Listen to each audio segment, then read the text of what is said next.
ಕಾಪು ಶ್ರೀ ಗಣೇಶೋತ್ಸವ ಸಮಿತಿ 44ನೇ ವರ್ಷದ ಸಾರ್ವಜನಿಕ ಗಣೇಶೋತ್ಸವ ಸಮಿತಿಯ ಧಾರ್ಮಿಕ ಸಭೆಯು ಕಾಪು ಹೊಸಮಾರಿಗುಡಿ ದೇವಸ್ಥಾನದ ಮುಂಭಾಗದ ಕೈಲಾಸ ಮಂಟಪದಲ್ಲಿ ನಡೆಯಿತು. ಧಾರ್ಮಿಕ ಸಭಾ ಕಾರ್ಯಕ್ರಮವನ್ನು ಉದ್ಘಾಟಿಸಿದ ಮಾಜಿ ಶಾಸಕ ಲಾಲಾಜಿ ಆರ್ ಮೆಂಡನ್ ಮಾತನಾಡಿ, ಕಾಪು ಗಣೇಶೋತ್ಸವ ಸಮಿತಿಯು ಕೇವಲ ಧಾರ್ಮಿಕ ಆಚರಣೆಗೆ ಸೀಮಿತವಾಗಿರದೆ ಸಾಮಾಜಿಕ ಸಾಂಸ್ಕೃತಿಕ ಕಾರ್ಯಕ್ರಮಗಳ ಮೂಲಕ ಸಮಾಜವನ್ನು ಕಟ್ಟುವ ಕೆಲಸವನ್ನು ನಡೆಸುತ್ತಿರುವುದು ಶ್ಲಾಘನೀಯ ಎಂದರು. ಈ ಸಂದರ್ಭ ವಿದ್ಯಾರ್ಥಿಗಳಿಗೆ ಪ್ರತಿಭಾ ಪುರಸ್ಕಾರ ಹಾಗೂ ವಿವಿಧ ಸ್ಪರ್ಧಾ ವಿಜೇತರಿಗೆ ಬಹುಮಾನ ವಿತರಿಸಲಾಯಿತು. ಕಾಪು ಗಣೇಶೋತ್ಸವ ಸಮಿತಿಯ ಗೌರವಾಧ್ಯಕ್ಷ ಮಲ್ಲಾರು ಶಶಿಧರ್ ಶೆಟ್ಟಿ ಕಾರ್ಯಕ್ರಮದ ಅಧ್ಯಕ್ಷತೆ ವಹಿಸಿದ್ರು. ಗಣೇಶೋತ್ಸವ ಸಮಿತಿಯ ಅಧ್ಯಕ್ಷ ಮಾಧವ್ ಪಾಲನ್, ಕಾಪು ಶ್ರೀ ಹೊಸಮಾರಿಗುಡಿ ದೇವಸ್ಥಾನ ಅಭಿವೃದ್ಧಿ ಸಮಿತಿಯ ಅಧ್ಯಕ್ಷ ವಾಸುದೇವ್ ಶೆಟ್ಟಿ ಮತ್ತಿತರರು ಉಪಸ್ಥಿತರಿದ್ದರು.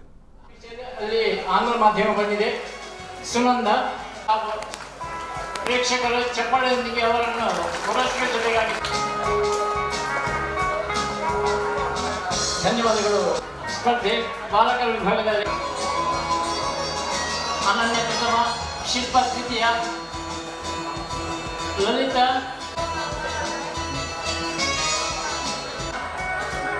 ಶ್ರೀಶೈಲ ಮತ್ತು ತಂಡ,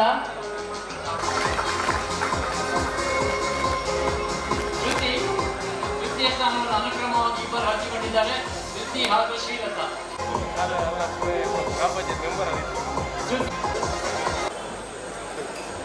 ಶೋಭಾಯಾತ್ರೆ ಅಥವಾ ಮೆರವಣಿಗೆಯನ್ನು ಮಾಡಿ ವಿಜೃಂಭಣೆ ನಮ್ಮ ಆಚರಣೆ ಮಾಡ್ಕೋ ಗಣಪತಿಗೆ ಐತವೇ ಮಹತ್ವ ಅಂಚಾದ ನಮ್ಮ ಐತ ಮಾತ ದೇವರನ್ನ ಭಕ್ತರಾದ ಅವೇನು ಕೊಲ್ಲೂರು ಆರಾಧನೆ ಮತ್ತು ಅದ್ರ ಪಕ್ಕ ಸಮಿತಿದಲ್ಲ ಪ್ರತಿ ವರ್ಷ ಎರಡೆಂಟೆ ಸಾಂಸ್ಕೃತಿಕ ಕಾರ್ಯಕ್ರಮ ಅಥವಾ ಸಮಾಜನ ಒಟ್ಟು ಮಾಡ್ಕೊಂಡಂಚಿನ ಎರಡೆಂಟೆ ಕಾರ್ಯಕ್ರಮ ಮಟ್ಟದ ಜನಕುಲ್ಲ ಮೆಚ್ಚುಗೆ ಪಡೆಯುವಂಚಿನ ಈ ರೀತಿ ರಾವಣೊಂದು ಆ ಇನ್ನೆರಡು 44ನೇ ವರ್ಷದ ಇವತ್ತಿನ ಗಣೇಶೋತ್ಸವ ಸಮಿತಿನ ವಿಜೃಂಭಣೆ ಕೊಲ್ಲೂರು